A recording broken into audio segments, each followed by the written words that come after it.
Uh, how are you, Pusam? I'm good. How are you doing today? I'm doing good. What do you have for me today? One of the questions that have been bothering me about business is one of the main problems I figured out is that the issue of loan in business.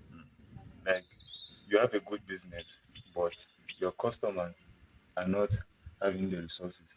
So they loan from you and then they end up not paying. So my confusion is how do you handle that kind of situation? Wow, this is a tough question, but let me respond. Before you, as an entrepreneur, if you want to start a business, you must be able to identify your primary customers. We have primary, we have secondary, we have tertiary. You have to first of all look for people who need what you offer,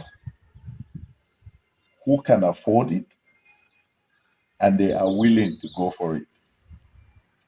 People who need it, people who can afford it, and people who are willing to go for it. In most cases, people sell their products to people who are their own customers.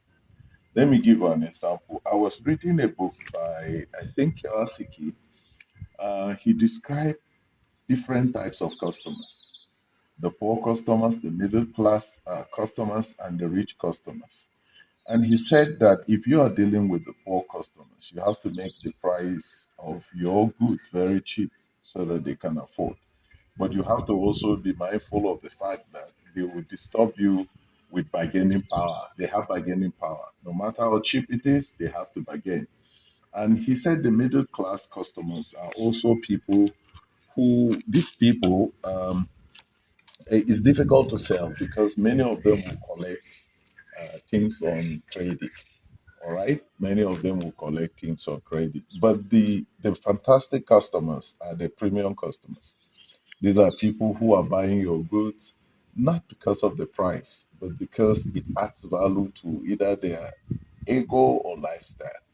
So that's what you have to know first. And then talking about credit, that's what you're talking about, credit. How do you deal with people who collect from you and they are not ready to pay? It depends. If you are able to choose the right customers, you will minimize that. And let me tell you what I learned from one Igbo teacher of mine.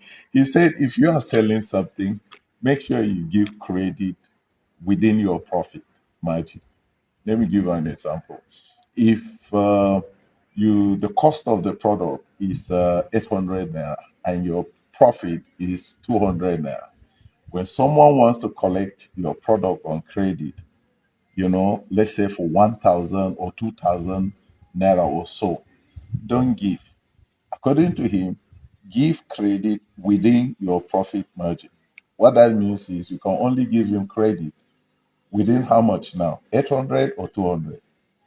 200. So that if he or she doesn't pay back, you see, you are still in business. All right. So it is very important for you to design entrepreneurship in market. Identify the right customers. If you are lucky, you find customers who need it, who can afford it, and are willing to pay for it, then you can minimize that. But you cannot run away 100% from credit, but you can manage it. Okay, you can manage it. Well, there's a level that if some of the customers may be stubborn, some may have the money but they don't want to pay you, some don't want to pay you because honestly they don't have. So you have to find out why the person is not paying you, and you have to talk to the person one on one. If you are discussing with the person and you realize that this person doesn't want to pay you because maybe at the time you are talking with him, he doesn't have the money, you give him time, but you keep on talking to him.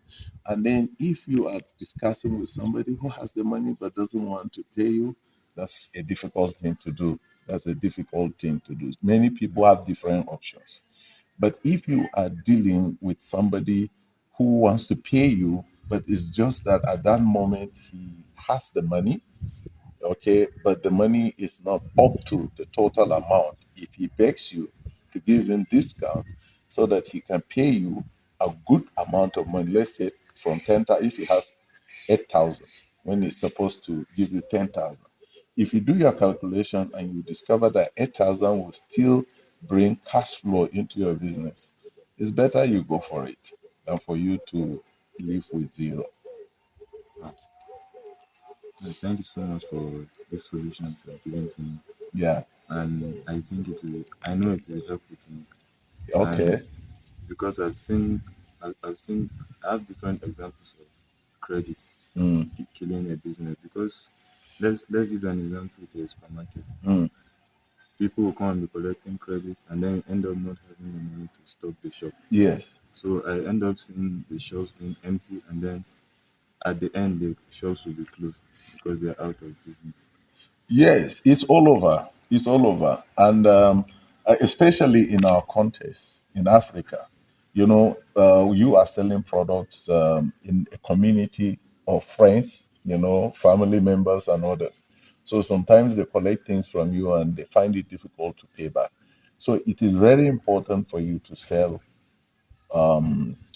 cash and card, but it is not always the case in entrepreneurship and business. But if you must sell on credit, remember the advice of the Igbo man that sell within your profit margin.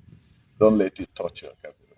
Anybody asking for credit that will touch your capital, then that person, that transaction probably is not for Thank you so much. you. You're welcome. Thank you. Yeah, because if you don't protect your capital, you know, if you lose it, you lose the business. All right. Mm, So thank you. Thanks so I much. I've hope learned it's a lot. helpful. Yeah, I've learned a lot. Bye bye.